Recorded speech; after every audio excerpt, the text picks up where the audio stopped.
하나님의 말씀 로마서 1장 1절로 7절, 빌립보서 3장 7절로 16절. 로마서 1장 먼저 보겠습니다.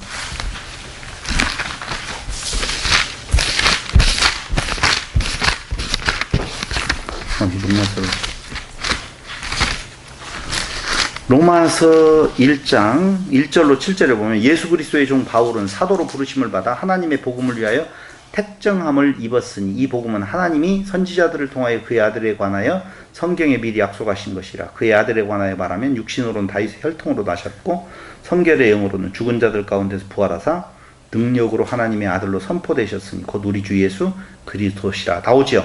바울의 신앙은 첫 번째 부활하신 주님, 그가 누구다고요? 우리 주 예수 그리스도시라 라고 하는 내용이에요. 바울의 신앙 두 번째, 빌립보서 3장 7절로 16절.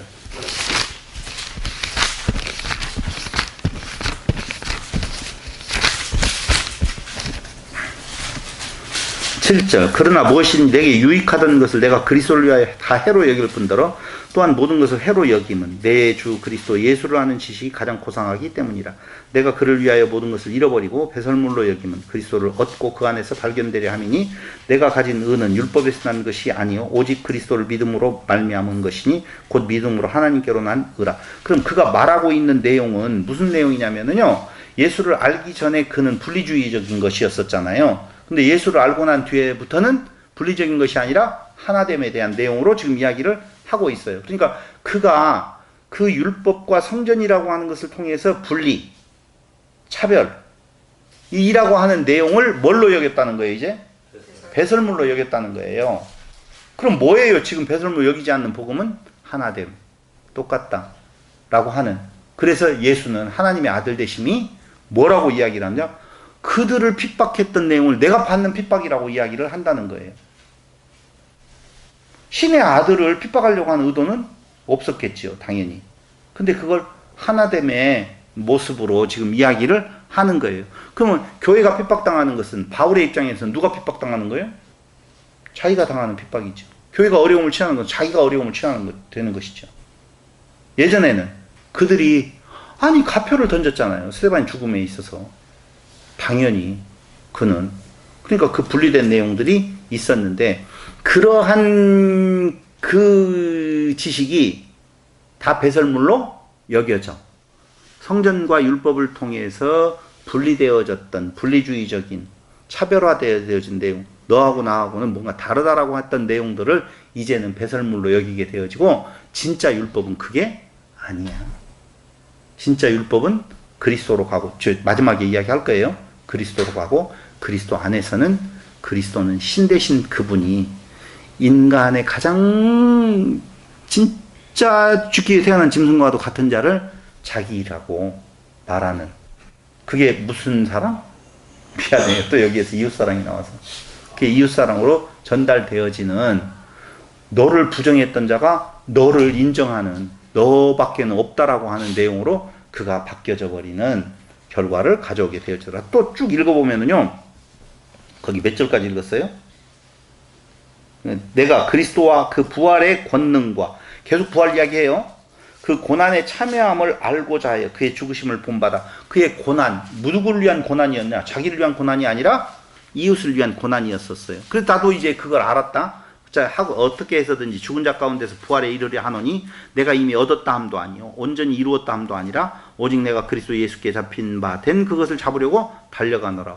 완전함이 아니에요. 이제는 막 태어난 거예요. 새로운 피조물로. 그래서 사람들이 착각을 하는 거예요. 이제 신이 되었으면 신의 완전한 모습이 나와야 되지. 안 그래요. 그런 것이 아니라고. 형제들아, 나는 아직 내가 잡은 줄로 여기지 아니하고 오직 한 일, 즉 뒤에 있는 것은 잊어버리고 앞에 있는 것을 잡으려고 표대를 향하여 그리스도 예수 안에서 하나님이 위해서 부르신 부름의 상을 위하여 달려가노라. 그러므로 누구든지 우리 온전히 이룬 자들은 이렇게 생각할지니 만일 어떤 일에 너희가 달리 생각하면 하나님이 이것도 너희에게 나타내시라. 오직 우리가 어디까지 이르렀든지 그대로 행할 것이라. 이 내용이 다른 내용이 아니라, 그는 방금 이야기에 대한 쭉 읽어갔던 빌립보서의 내용은 화해의 복음, 박해하던 자에서 이제는 이방인을 위한 화해자, 그 사도, 엠버서더가 자기가 되었다라고 지금 말을 해주고 있는 거라고. 그래서 바울의 신앙은 두 가지 딱 말하면, 첫 번째 뭐라고요? 부활의 복음. 두 번째는요, 화해의 복음. 이렇게 말할 수가 있다는 것이지요. 그런데 그 바울과 예수와의 관계에서는 바로 아까 이야기했던 대로 그 다메섹 도상에서 부활하신 주님을 만나게 되었다는 것을 빌립보서 3장 7절로 16절과 로마서 1장 1절로 7절에서 부활을 그렇게 강조하는 것으로 보아서 바울과 예수와의 만남에서 제일 중요한 포인트는 예수는 부활하셨다는 것이에요. 그리고 그 예수를 만난 뒤에, 그럼 만난 때 두 가지라고 그랬죠. 하나는 부활의 예수님, 두 번째로는 화해의 복음을 갖게 되어졌어요. 그럼 그 이후에 바울의 삶은 어떻게 되어질까요? 당연히 그 복음의 영향을 받는 삶이 나타날 수밖에 없어요. 하나님의 복음을 위한 삶인데요. 로마서 1장 4절에서 이렇게 말을 하는 거예요.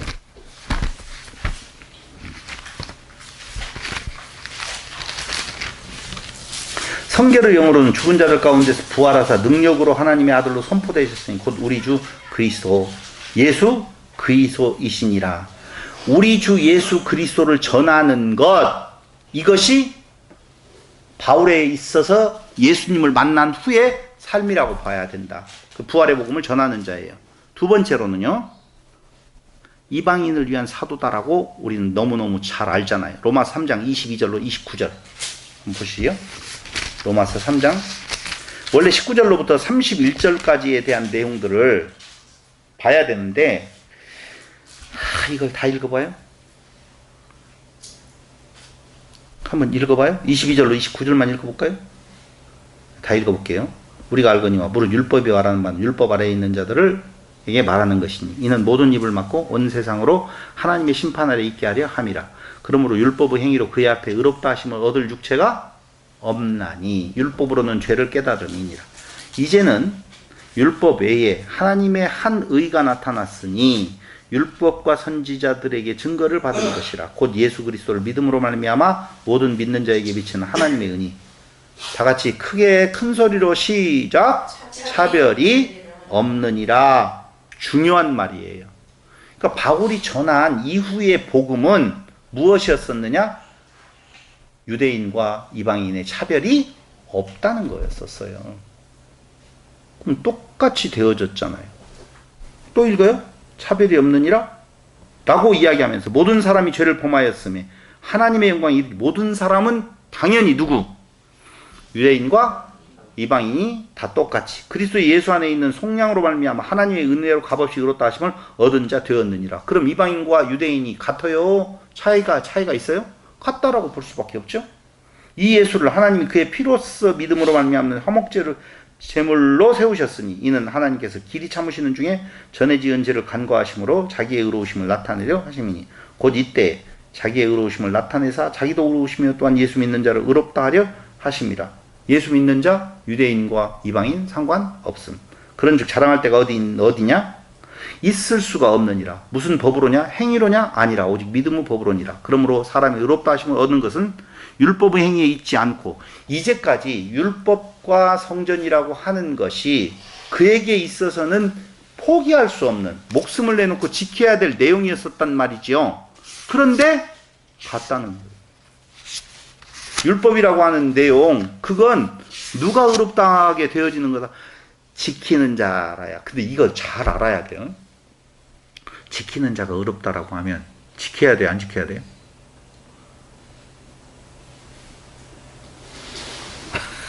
미안해요. 이 말은 모두 다 지킬 수가 없다는 말이에요. 한번 물어볼게요. 율법은 왜 모두 다 지킬 수가 없죠? 유대인도 헬라인도 지킬 수가 없어요. 왜 그러죠? 아니, 말 되는 소리인데 조금만 바꿔서 말하면 좋은 말이에요. 왜 못 지켜요? 못 지키니까. 그렇죠? 신이 아니니까. 오케이. 부부간에 대답을 주고받고 잘했어요. 신의 법을 사람이 어떻게 지켜요? 맞아요. 맞아요 한 말은 나 지금 이렇게 안 살아도 나 다 이해해줘야 돼요. 이런 말로 들리네. 여러분 생각을 해보세요. 율법은 무슨 법이냐면은요, 가나안 땅에 들어가서 지킬 법이라고 그랬어요. 그건 가나안 땅에 들어가 세월을 달하는 하나님의 나라예요.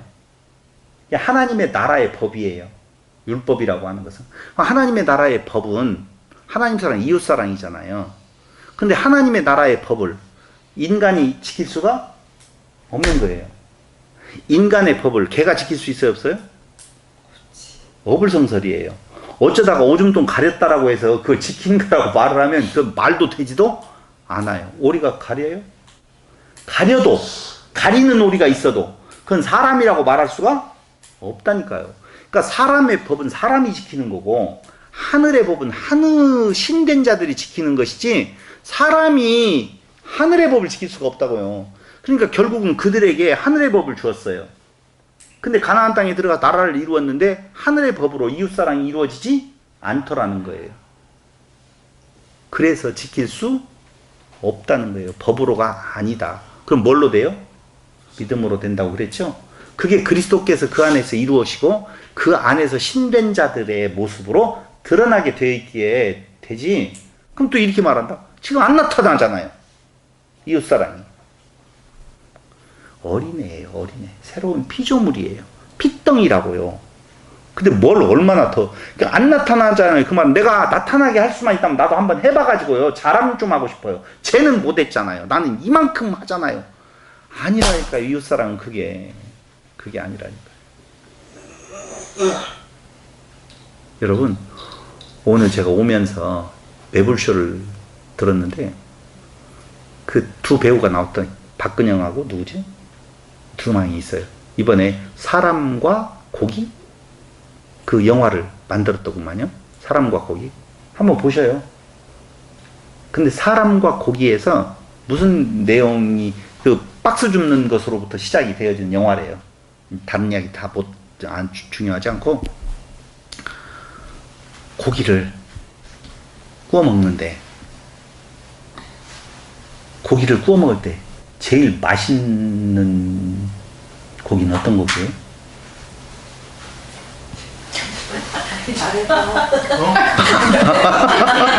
고기는 가장 맛있는 고기는 어떤 고기예요? 내가 가장 기분 좋게 먹는 고기. 그렇죠? 그렇게 그럴 수 있겠네요. 툭불. 그러니까 가장 맛있는 고기는 같이 먹는 고기예요. 미안해요. 엉뚱한 이야기를 해서. 여러분, 툭불을 아무리 혼자 있어서 양념장에 찍어 먹고 기름장에 찍어 먹어도 혼자 먹고 맛있다라고 해봐야 맛이 있는 거 아니라니까요. 그러니까 고기를 갖다가 누군가와 같이 나누어 먹을 수 있다라고 하는데요. 아, 맛있다라고 하는 내용이 진짜 맛있는 거라고요. 이게 이웃이 없는, 혼자만의 잘났다라고 이야기하는 것 의미 없어요. 그건 이 땅 위에서 하는 이야기예요. 오늘 아내가 장로님 차가 들어오니까 차 타고 오면서 너무 편안했는가 봐요. 이게 무슨 차예요? 제네시스 G90. G90이죠. 본인이 G90 5.0을 탈 때는 한 번도 그런 이야기 안 했거든요. 근데 이제 남의 차를 타니까 좋았는가 봐요. 내 차를 타고 신나게 다닐 때는 모르고 있다가. 그래서 막 좋은 차 벤츠 600을 가지고 혼자 막 타고 저 동해안으로 이렇게 돌아가지고 서해안으로 돌아가지고 막 위에 해치를 열고 막 갔어. 좋아? 막 노래를 부르면서 막 음악 쾅쾅 틀으면서. 뭐가 좋아요, 좋기는. 사랑하는 아내와 손을 잡고 티코를 타더라도. 이혼이야. 주여, 이혼이야? 아, 티코 타면? 여러분, 이웃이 있다라고 하는 그 자체가 우리에게 있어서 가장 큰 행복이라고 보시면 돼요. 그게 많고 적는 문제가 아니라고요. 근데 그때 너를 분리해내고 정말 놀랐어요. 여러분, 4.3 사건 알죠? 제주. 그 4.3 사건이 어디로 연결되어지냐면 여순 사건으로 연결되어지거든요. 죽은 자가 몇 명인 줄 아세요? 나는 어떻게 말하기도 힘들어요. 제주만 3만. 엄청난 사람이 그냥 그 뒤에는 무슨 사건으로 죽게 되어지느냐? 보도연맹이라고 하는 것으로 죽어요. 보호하고 도와준다라고 하는 쪽에서 실적을 채우라고 하니까 보도연맹 나는 예전에 빨갱이였습니다 라고 하는 내용 쪽으로 쓰면 쌀 준다고 하고 뭐 준다고 하니까 보도연맹 다 썼어요. 그러자마자 그거 하고 난 뒤에 6.25가 터지거든요.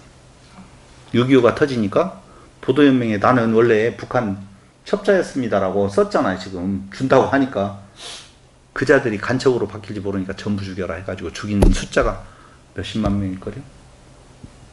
그 시발점이 기독교인들 안에서 그 이제 거기까지는 가지 말고 그게 이제 4.3 사건부터 시작을 해가지고 여순 사건으로 해가지고 보도연맹 사건으로 해가지고 딱 연결되어지는 건데 사람 목숨이 사람 목숨 같지 않아요. 그러니까 나를 기준으로 나만을 생각하면 다른 사람들은 다 죽어야 될 자들이고 험한 짐승과 같은 존재들이거든요. 근데 그리스도 안에서는 예수님께서 보여주신 그 사랑은 볼품없는 자들, 가난한 자들을, 이웃들을 사랑하는 모습에 대한 내용이 바울이 분리주의자였었던 성전과 율법을 통해서 분리주의자였었는데 그 그리스도를 만난 때로부터 그게 아까 이야기했던 네가 나를 핍박한다 라고 하는 내용에서 하나됨에 대한 내용을 알고 그는 그 뒤에 분리주의자가 아니라 하나됨의 복음, 화해의 복음을 전하게 되어지는 모습을 보이게 되어졌다 라고 하는 거예요. 그래서 이방인을 위한 사도다라고 하는 내용 나와요 안 나와요? 너를 이방인의 사도로 세운다고 그러잖아요. 그가 제일 싫어했던 자들이 누군데? 이방인인데 너를 이방인의 사도로 세운다라고 하는 내용이 화해의 복음의 전적인 표현이라고요. 그 사도라고 하는 게 엠버서더잖아요. 바울은요 자기가 사도권이 아니다라고 하는 것에 시달린 부분이 많이 있어요. 그러니까 인간적인 모습으로 보면은요 그러든 말든 제가 만약에 그런 상황에 있었으면 난 사도야라고 했을까요 안 했을까요?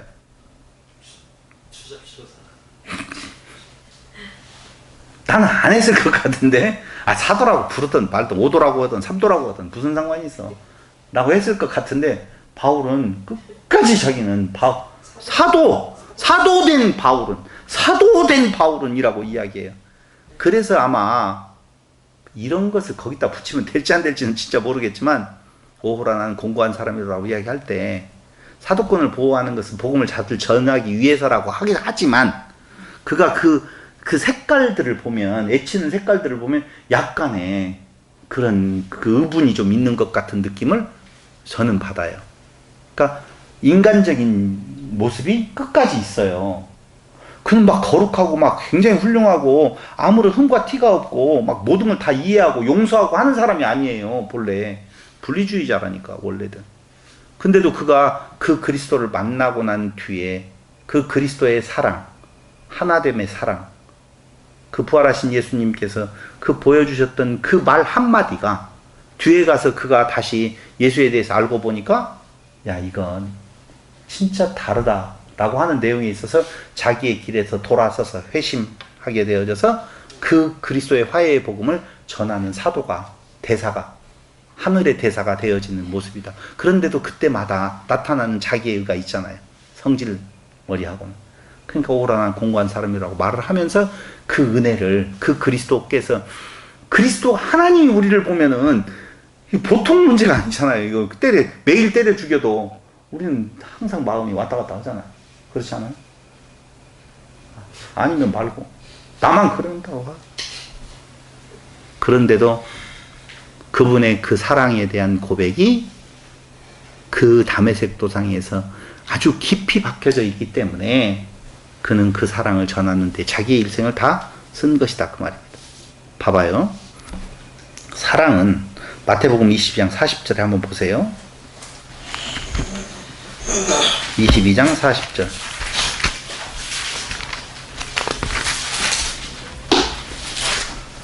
찾으셨죠? 다 같이 읽어볼까요? 22장 40절입니다. 22장 40절. 37절부터 시작. 예수께서 이르시되 내 마음을 다하고 목숨을 다하고 뜻을 다하여 주 너희 하나님을 사랑하라 하셨으니 이것이 크고 첫째 되는 계명이요 둘째도 그와 같으니 내 이웃을 내 자신과 같이 사랑하라 하셨으니 이 두 계명이 온 율법과 선지자의 강령이니라. 예수의 말씀이세요? 그런데 로마서 13장 10절.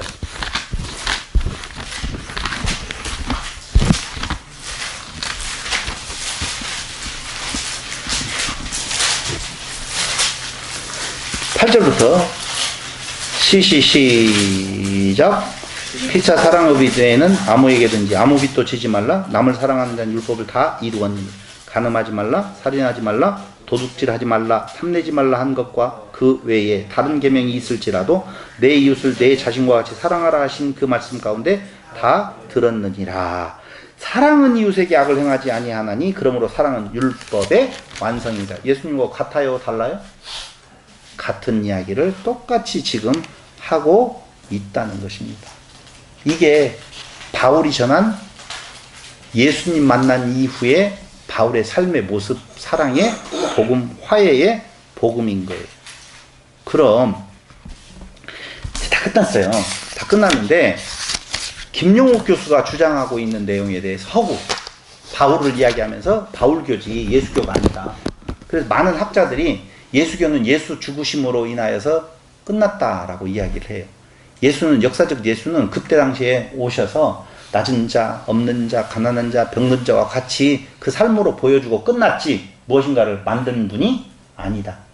근데 그걸 가지고 바울이, 영리한 바울이 예수교를, 바울교인 예수교를 만든 것이다 라고 이야기를 하면서 그 말 되지 않는 주장들을 하는 가운데 그 주장의 선봉자로 쓴 것이, 물론 다른 학자들, 유명 학자들이 굉장히 세계적으로 많아요.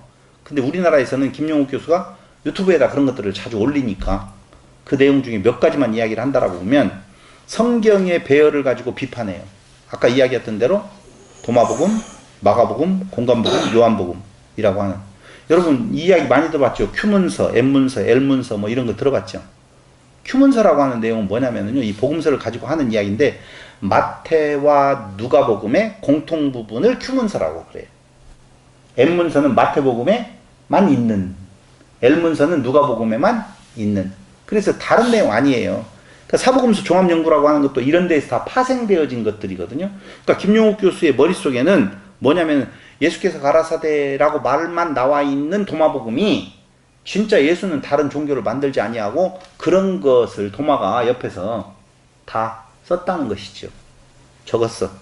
적은 것을 모았든지 아니면 다른 누가 도마의 이름으로, 도마 같은 사람의 이름을 빌렸는지는 잘 모르겠지만 어쨌든 도마복음이라고 하는 내용이 그게 원 텍스트다. 원본이고 그걸 가지고 살붙이기를 하는데 그 중에서 마가복음이 가장 먼저 쓰여지면서 마가복음이 기준이 되어지는데 마가복음엔 동정녀 탄생이 없다. 아니 동정녀 탄생이 없으면 동정녀가 안 되는 거예요?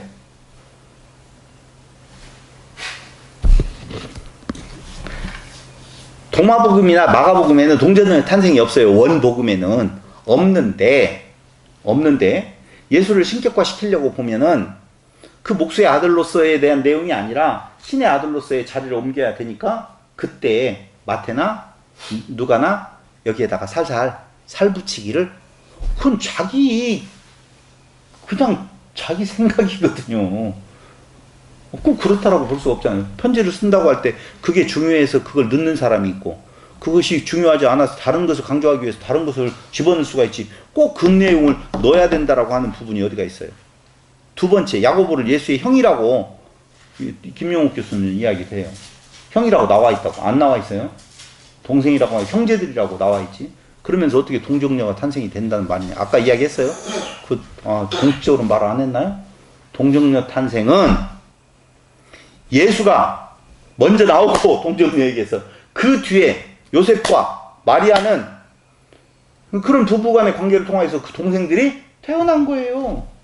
그런데 바꿨어요. 형이다, 야고보가. 그럼 형이면 진짜 말이 안 되죠, 이제. 그런 거 아니고, 형제가 있다고 해서 동정녀 탄생을 부정하는 것은 말이 안 되고, 그 다음에 빈 무덤만 나오고 부활에 대한 기사가 없다라고 하는데, 어디에는? 마가복음에는. 없어요? 또 찾아봐야 돼요? 찾아보라면 찾아보라고 지금. 내가 뭘 못 찾아보겠어. 마가복음 16장. 안식일이냐 막달라 마리아가 또 팔로에 흥품을 사다가 안식 후 첫날 청년이 이르되 놀라지 말라. 여기 부활의 주님을 봐야 안 봐요? 보는 내용 나오죠? 예.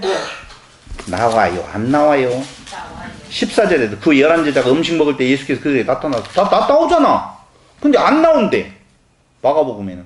마가복음을 한껏 띄워놓고 마가복음이 안 나오니까 이거 문제가 있다. 본인이 지금 잘못 알고 있는 거예요. 세례요한 이야기로 시작한다. 여기 마가복음에는 뭐예요? 예수 동정녀 탄생으로 시작하지 아니하고 세례요한 이야기로부터 시작한다는 거예요. 맞아요? 틀려요? 그 말은. 그 말도 대답을 못하네. 맞아요? 틀려요? 맞아요. 당연히. 그래, 그렇다라고 해서 거기에 동정녀 탄생이 안 나오고 그거부터 시작 안 한다고 해서 세례요한 이야기로 시작하는 이유는 세례로 죄사함을 받는다 율법 지킴이 아닌 그때 신성하게 센세이션을 불러일으켰다. 그런데 예수는 그것보다 조금 더 센세이션을 불러일으키는 어떤 존재로 만들기 위하여서 그렇게 만들었다는 거예요. 말도 되지도 않아요. 그러면 예수는 요한의 제자 수준에 그치니까 세례자 요한을 등장시켜서 나는 그의 신발 끈을 풀기도 감당하지 못하겠노라라고 각색한 것이다. 근거, 복음서는 바울서신 뒤에 기록되었다. 이것들을 근거로 잡아요. 바울 운동을 뒷받침하기 위해서 라고 주장을 한다 이거죠. 다 그냥 헛소리예요. 헛소리. 그런데요. 자, 이때 마지막으로 두 가지만 이야기하고 오늘 이야기의 결론을 내도록 하겠습니다. 율법, 아까 이야기 다 했어요. 지금 쉬는 시간에 다 이야기를 해서 힘이 좀 빠지지만 율법은 하나님 나라의 기초로서 그 내용을 단마디로 이야기하면 뭐 이렇게 적었는가 그걸 보고 있어요? 보도 안 보여요. 자, 보세요. 하나님 나라의 기초지요. 헌법이 기초인 것처럼. 그러면 그 기초된 내용은 뭐예요? 하나님의 사랑, 이웃 사랑이라고. 근데 하나님 사랑은 제가 굳이 자꾸 말을 잘 안 하려고 하는 이유는 하나님 사랑한다, 고르반 이야기하고 하나님께 드림이 되었다, 뭐 이렇게 장난칠 수 있어요. 안 보이는 하나님을 가지고. 그래서 이웃 사랑에 대한 내용을 말을 하는 거다라고 이야기를 지금 드리는 거예요. 그럼 그 율법, 하나님 나라의 기초는 신이 된 자의 삶이에요. 신된 자의 삶이에요. 인간은 불가능해요. 그러니까 신의 종족은 그때 당시에 이스라엘이었었거든요. 신의 종족은. 그런데 이웃사랑이 안 되더라는 거예요.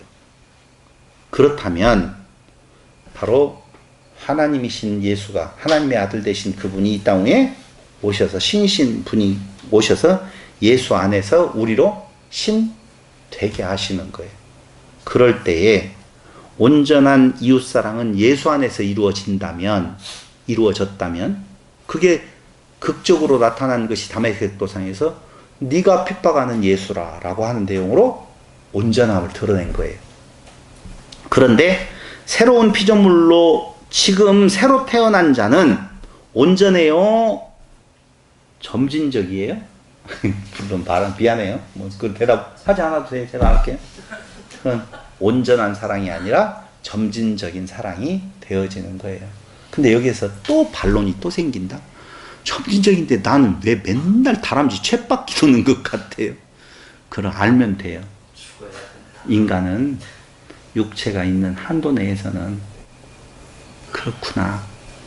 온전한 사랑을 이룰 수가 없구나. 근데 어느 때 나오느냐? 바로 그 사랑에 감동되어진 만큼, 그 사랑을 하는 만큼. 그래서 죄 많은 곳에 은혜가 많다라고 하는 내용은 내 모습에 대한 내용을 내가 보게 되어졌을 때 그분의 은혜하고 연관되어지는 부분이 있다는 거예요. 그럼 그 은혜가 크면 그 은혜의 큼이 나에게서 이웃을 향한 사랑으로 나타나게 되어져 있다라고 하는 거예요. 이 대목에서 아내가 저를 보고 당신은 그렇게 가르치면서 왜 사랑이 그렇게 나한테 안 와요? 라고 이야기하면 정말 제가 할 말이 없네요. 죄송해요.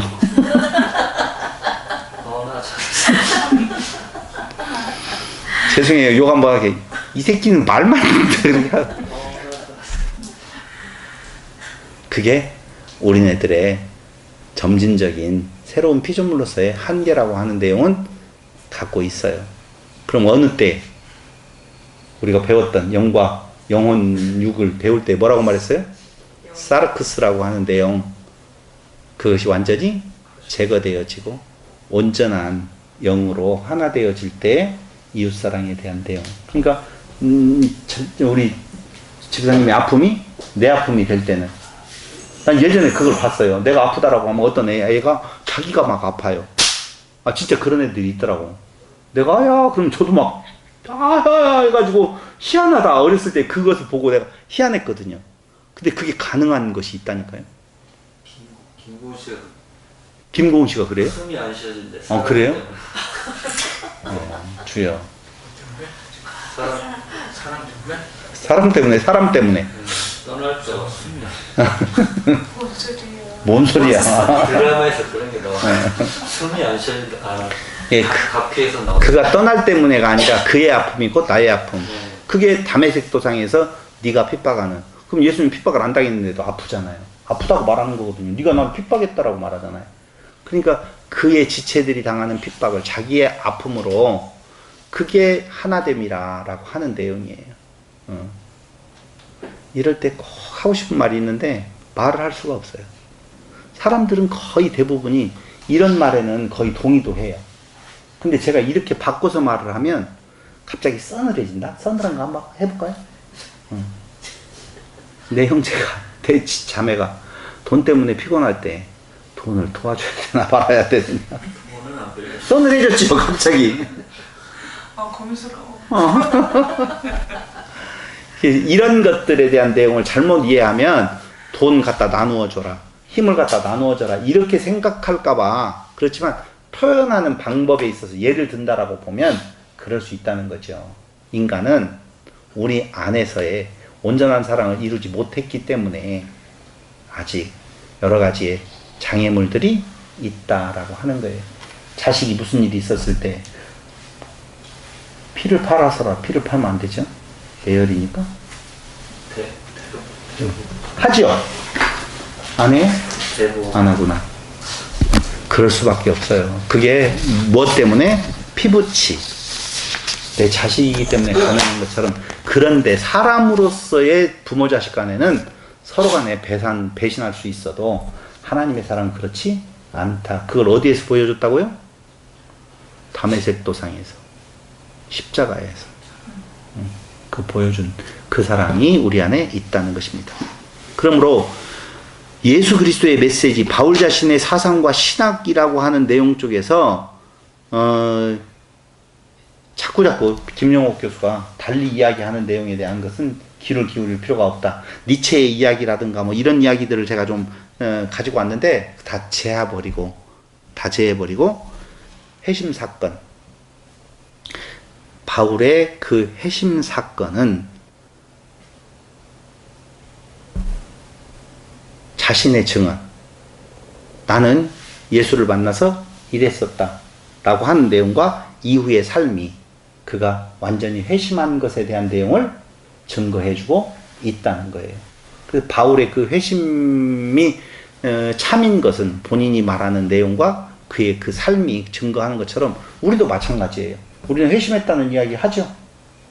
예수 안에서 우리는 회심했습니다라고 말하는데 우리의 삶으로 증거되어지는 것은 아직 미약한 부분들이 없지 않아 있다는 거예요. 근데 그 미약한 부분이 어떻게 드러나게 되어질 것인가. 자, 오늘 마지막 이야기를 하도록 하겠습니다. 유대인들의 최대의 관심사가, 케즈만이라고 하는 학자가, 독일 학자인데요, 최대의 관심사는 하나님을 언제 어떻게 어디서 만날 수 있으며 어떻게 올바르게 예배할 수 있는가라고 하는 문장으로 한마디로 표현하면 그렇다는 거예요. 그렇기 때문에 그들은 성전에 대한 집착, 선지자들의 외침에서 쉽게 발견될 수 있다라고 말을 합니다. 그 안에 빠져 있었던 자가 바로 누구였었어요? 바울이에요. 근데 예수 그리스도 안에서 이제는 바울 신학의 핵심은 바로 그 예수를 만나기 전과 예수를 만난 후에의 차이점이 어디에서 있었는 건가? 바로 분리되어진 이웃이라고 하는 내용들을 분리된 존재로서 보았던 것을 예수 안에서 그는 하나됨으로 발견하고 그의 삶이 완전히 바뀌게 되어지고 그 이후의 삶은 그 교회를 아름답게 성장시키는 데 자기의 일생을 다 바치는 것이 되어진다라고 볼 수가 있습니다. 그래서 율법을 준수함으로 의롭게 될 수 있다는 생각과 주장, 율법의 행위, 이것을 우리가 생각을 해봐야 되는데 봐봐요. 아니, 자 정리하고 지금 방금 이야기를 좀 정리하고 말하겠어요. 율법 없이 믿음으로를 주장했을까요? 바울은? 아니면은 율법의 행위 없이도 믿음으로라고 하는 말을 할까요? 둘 다. 다시 이야기할게요. 율법 없이 믿음으로 이 말하고 율법의 행위 없이도 믿음으로라고 하는 두 번째 이야기를 먼저 동그라미를 치겠습니다. 이 말은 무슨 말이냐면 율법을 바울이 무시하는 것이 아니에요. 그럼 율법 행위 없이도 믿음으로라고 이야기하는 것은 조금 더 발전하는 부분의 설명이 있어야 돼요. 그게 뭐냐면 이런 거예요. 율법이라고 하는 것이 독자적인 것으로 있어서 복음과 반대되는 개념이 아니라 율법은 누구를 가리키느냐면은 믿음으로 가는 통로라고요. 그리스도에게로 가는 몽학선생이라고요. 그러니까 율법을 다시 이야기 정리할게요. 율법은 이웃사랑이에요. 근데 그 이웃사랑의 행위자들로 하나님의 백성을 이스라엘로 만들었는데 그들은 그 법을 가지고 담을 쳤어요. 그 담을 친 곳에 중심에 있었던 인물이 바로 바울이었었고 사울이었었어요. 근데 그 사울이 그 자기하고의 차별화된 세계, 저쪽하고 이방과 유대인을 구별하고 있는 그 성전과 율법을 무시하는 자들을 못내 원수같이 생각해서 잡으러 가는 길에서 그는 예수를 만나게 되어져서 부활의 새로운 소망을 알게 되었고, 두 번째로는 바로 하나됨에 대한 내용의 진리를 알게 되어진 거예요. 그것은 바로 하나님께서 바울을 창세 전부터, 이렇게 갈게요. 창세 전에 이미 신의 아들로 만드시겠다라고 하는 창조의 약속을 이루는데 그 안에는, 아담 안에는 유대인과 헬라인의 구분이 없어요. 어디 안에서의 유대인과 헬라인의 구분이 생겨나느냐면은 아브라함에게 생겨나요. 근데 아브라함에게 생겨난 유대인과 헬라인의 구분이라고 하는 것이 너를 통하여서 모든 민족이 복을 얻겠다라고 하는 하나님의 약속이 있어요. 너를 통해서 모든 민족이 복을 얻겠다라고 하는데 너를 통해서라고 하는 주신 그 법을 그들 것으로 그냥 삼아서 이방인들, 세계 모든 민족들을 단절해버리고 그들을 짐승 취급을 해버렸다 그 말입니다. 그럼 하나님의 계획은 무너지게 되어 있잖아요. 그래서 이스라엘이라고 하는 존재가 이룰 수 없는 것을 누가? 하나님 당신이 이 땅에 오셔서 직접 하나됨의 사랑을 선포하시는 거예요. 근데 그 사랑을 전하는 메신저로서 누구를 선택하게 되어지느냐? 바울을 선택하게 되어서 바울의 그 일생은 바로 하나님께서 계획했던 이스라엘이라고 하는 나라를 생성시키고 난 뒤에 그 뒤의 역사의 하나의 표본으로 보시면 된다는 것입니다. 첫 번째 초기에 예수님을 만나기 전에 바울의 모습은 바로 그 전에 이스라엘의 모습이었었고, 그 뒤에 예수님을 만난 뒤에의 바울의 모습은 하나님의 뜻을 이루시려고 하는 하나님의 계획을 이루어가는 메신저로서 이방인과 유대인의 담을 허물어버리고 하나님의 신된 하나님의 자녀들로 만들어 가시기 위한 하나님의 포석이었었다라고 하는데요. 저는 이 결론을 내면서 우리가 창세기에서 공부했던 요셉의 고백을 마지막으로 말씀을 드리고 싶어요. 형들이 나를 팔아서 이곳에 온 것이 아니라 하나님께서 당신의 뜻을 이루시기 위하여서 나를 미리 이곳에 보낸 겁니다 라고 하는 겁니다. 바울도 역시 하나님의 뜻을 이루기 위한 그런 과정을 겪게 만들어서 결국은 하나님의 창조의 완성을 위한 교회를 설립하게 되어질 교회의 설립자로서, 교회의 기초는 누구고? 예수고, 그 기초 위에 돌을 쌓아서 만들어가는 도구로서의 쓰임은 바울이라고 하는 존재를 들어 쓰셨다라고 하는 것입니다. 그래서 바울의 변화는 다메섹 도상에서 이미 있었다라고 하는 것을 말씀을 드리면서 바울 서신들에 대한 내용이 앞으로 읽어진다면 거기에는 부활의 복음, 화해의 복음 두 가지가 틀림없이 드러나게 되어질 거다라고 하면서 마치겠습니다. 질문 있으면 받겠습니다.